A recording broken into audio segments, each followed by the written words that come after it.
So here we are, south end of Parksville at Jim's Gym, and I'm here with Jim, obviously the owner.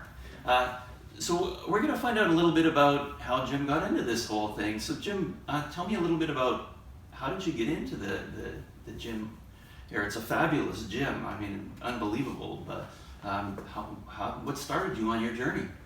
Well, I was, when I was younger, I was an athlete, and then I sort of transitioned. I was injured when I was quite young, and so I moved into the coaching realm, and I coached for about 25, 26 years, and it got to the point where I was spending so little time at home, I thought that it would be a good idea to do something where I was had more of a base. Mm-hmm. And so I ended up working for the North Vancouver Recreation Commission as a consultant, working in their fitness, the fitness end of their business and the gyms, and which was very satisfying to me. And then I got sort of lured back into the competitive athlete world again when I worked for the Canadian Sports Centre and then Canadian Snowboard Federation. And I had a young son, and I wanted to spend more time with him, so I decided to not do that anymore after the 2010 Olympics, and I went back into the gym, and then there was an opportunity over here to get involved in this business, and so we took a stab at it. Wow. So that's how we're here. Long journey, but it was worth it. Obviously really successful too, because Yeah. amazing gym.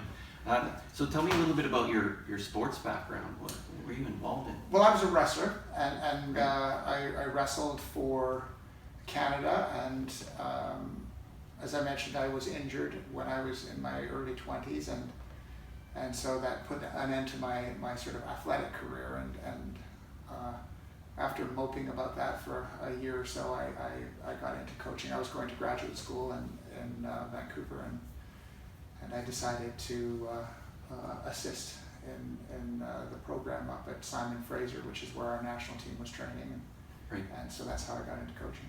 Oh, fantastic. So tell me a little bit about your clients here. I see a diverse age group in your that come to the gym here. Well, when we first got here, I mean, one of the reasons that I was interested in this gym, and as I sort of alluded to earlier, we were, I spent a lot of time in gyms. When I was an athlete, I did, or weight facilities all over the world. And I'd seen lots of gyms, and they're not always like this, but they tend to be a little bit young male oriented. They tend to be maybe not as friendly or as supportive or as quiet or clean as a lot of people would like, and a lot of people feel that really the only people who really should be in a gym are the 25-year-old Right. males. And when my wife and I came into this gym, my sister who lives over here dragged me into the gym when I was visiting her once, and I just noticed that I was walking around and people would come up to me and ask me if I needed help. And these aren't staff members, these are members of the gym, and I just thought, boy, Wow. This is completely different than anything I'd experienced before. And it's partly being on the island and you're not in a big city, but it's also partly just the nature of the previous owners, I think, had created a scenario where it was a very friendly, supportive, welcoming kind of a place. And anyway, we worked out an arrangement with the previous owner, whose name was Randy Dawson, who started this business quite some time ago, and bought the gym. And what our membership at the time was very heavily oriented, sort of the plus 50 Right. membership, and which I think is wonderful, because I really think that people, as they get past the age of 30, they should be spending more time in facilities like this, because we tend to lose a lot of our physical capability, not because we age, but because our lifestyle ages quite a bit, and we spend more time sitting and doing Right. what you and I are doing now. Yeah, right.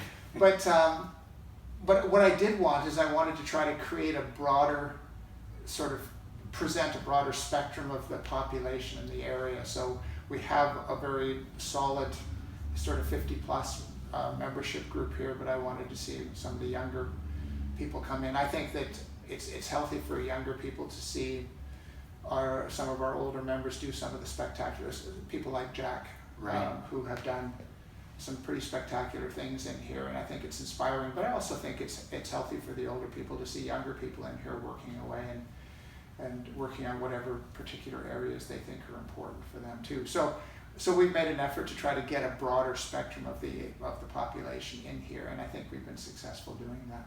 Oh, wow. Yeah, well, particularly today with the chronic disease problem that we have, like 80% of our healthcare budget is spent on chronic disease, which, like you alluded to, was mostly the lifestyle thing where we start to slide in our 30s and we don't keep up our health. And if you don't have muscle to burn the extra sugar you're taking in, then obviously you're going down that road to chronic disease. Mm-hmm. So is that part of your agenda too, is to help people stay out of the chronic disease healthcare system? Well, yeah, I mean, basically, what we have tried to do here, and I'll speak generally and then move maybe a little bit more specifically, but generally what we wanted to do was provide people with the opportunity to make the changes that they were, the lifestyle changes or the health changes that they were looking to make. I try not to tell people what's important for them. I try to listen to them, hear what they think is important, and then try to guide them in a direction that will accomplish what it is that they set out to accomplish.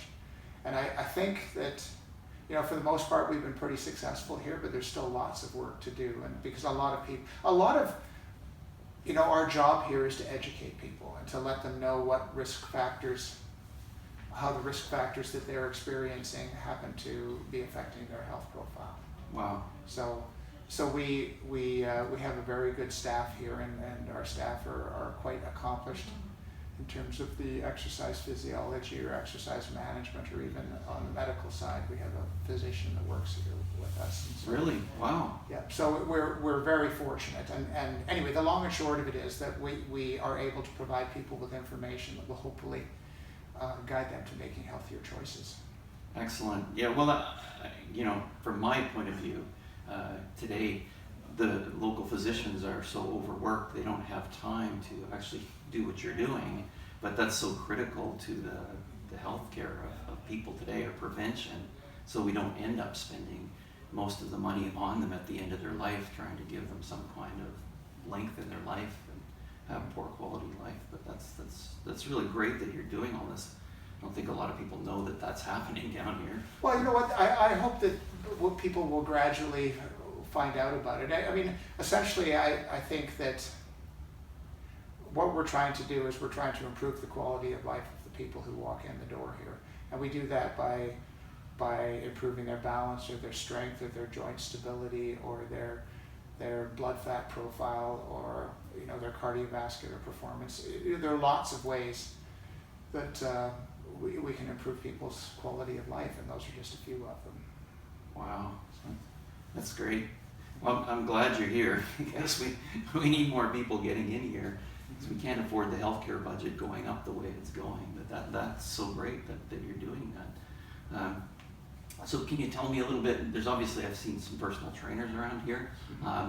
They're helping different groups of people.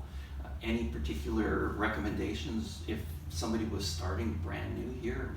Could they come in and talk to you or talk to a personal trainer about? Well, they can do either or both.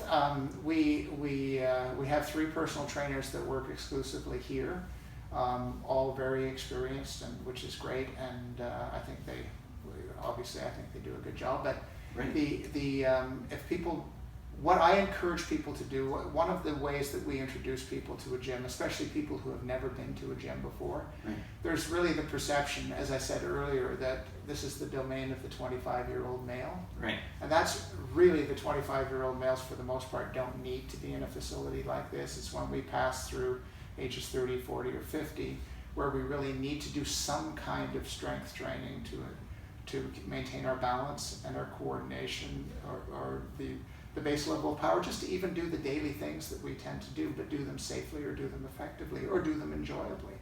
So I do something called a health and lifestyle consultation, and essentially what that is it takes about an hour and a half, and we talk a little bit about the individual's past, their medical history, their activity history, what their likes and dislikes are, what their goals would be, what reasonable time frames to achieve some of these different goals that they may have might be. And then that's the first half of it, which is done in here. And the second half, we will go out on the floor, and I'll put a program together and take them through the program. And so I'll show them what I think would be useful for them to do, why it would be useful for them to do it, how to do it properly, and then what direction they're heading with it. So that gives them a bit of a start here so that it's not so overpowering, because gyms can be pretty overpowering, especially when you see 20, 30, 40 or 50 people all buzzing around and everybody seems to know what they're doing, and you think, I'm the only person in this building who has no idea what I'm doing. Right. And everybody else is all busy and they all seem to be productive, and then there's me. So what I try to do is defuse that a little bit by giving people a program to start with, and give them the basic understanding of why they're doing this, how to do it, and what direction they're heading with it. Wow. Well, it sounds like they're really well taken care of as soon as they walk in the door here. Well, we try to. I mean, it's nothing is perfect, but we make an effort to try to take care of the people that come in here, because, well, that's our job. For sure. Yeah. Well, that's fantastic. I'm very impressed. Is there anything else you want to mention about your facility here that people might want to know about? Well, one of the things that I would hope to convey, and once again, we've touched on it a few times, but I'd hope to convey that this is not just this gym in particular, but this is the one I'm most familiar with, obviously, but this is a friendly and welcoming place, and it's a place where people can get the help that they need to get done what they need to get done in order for them to have the energy level and the focus and, as I said, a lot of the physical things like balance or joint stability, or play a better golf game, go for a swim, ride a bike, do the gardening that you do without getting in and out of a car, carry your groceries home, those kinds of things that become challenges as people age when they have been inactive. So we try to create an environment here that's a welcoming environment, so it's not as intimidating as people expect it to be when they come in. Wow, that's great. Well, super. Well, thanks a lot for sitting down with us here, Jim. I really appreciate it. I want to get the word out to get more people involved and in control of their health. Thank you very much. Well, it's my pleasure. Thank you for coming in.